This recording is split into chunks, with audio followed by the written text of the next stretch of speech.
La période de Noël est effectivement dangereuse pour nos animaux. On a déjà rappelé dans une précédente vidéo qu'il pouvait y avoir des dangers liés au repas de Noël, avec notamment le chocolat, les os de volaille ou d'autres choses. Mais il y a également les dangers environnementaux avec les décorations, avec les plantes spécifiques à cette période. Par exemple, le houx.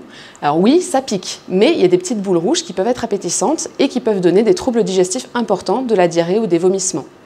Pour le gui, ça peut même être encore plus grave.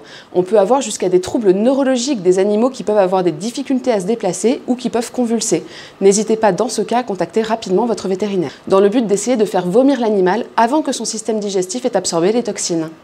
On ne peut pas se priver de gui ou de houx pour la période de Noël, évidemment, mais on peut essayer de les installer dans des endroits non accessibles aux animaux. Concernant le sapin, on a des pertes d'aiguilles qui peuvent être présentes et des animaux qui vont jouer avec et potentiellement les ingérer. Une aiguille, c'est piquant, ça peut rester coincé à un endroit du tube digestif et on sait également que nos sapins naturels sont traités pour résister dans l'environnement de nos maisons et malheureusement, certains de ces traitements peuvent également être toxiques et causer également de la diarrhée ou des vomissements. On fait également attention aux guirlandes et aux boules de Noël. Moins de risques de les ingérer concernant les boules de Noël, mais des risques de les casser et de se blesser les pattes sur les éclats. Les guirlandes de Noël, elles, peuvent être mangées. Les chats adorent jouer avec et ils ont tendance effectivement parfois à en déchiqueter des petits morceaux.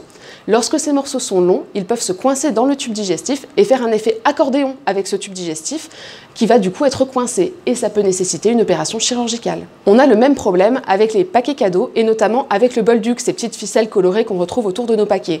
Les chats adorent jouer avec également, ça brille, c'est rigolo et malheureusement ça peut aussi rester coincé dans le tube digestif. Et donc il faut effectivement également consulter un vétérinaire et si on voit que ce fil sort soit par la bouche, soit par l'arrière, donc par l'anus, il ne faut pas tirer dessus parce qu'on risque de tirer sur tout le tube digestif. On risque de créer plus de lésions au niveau de ce tube digestif et avoir un animal qui va avoir de la douleur.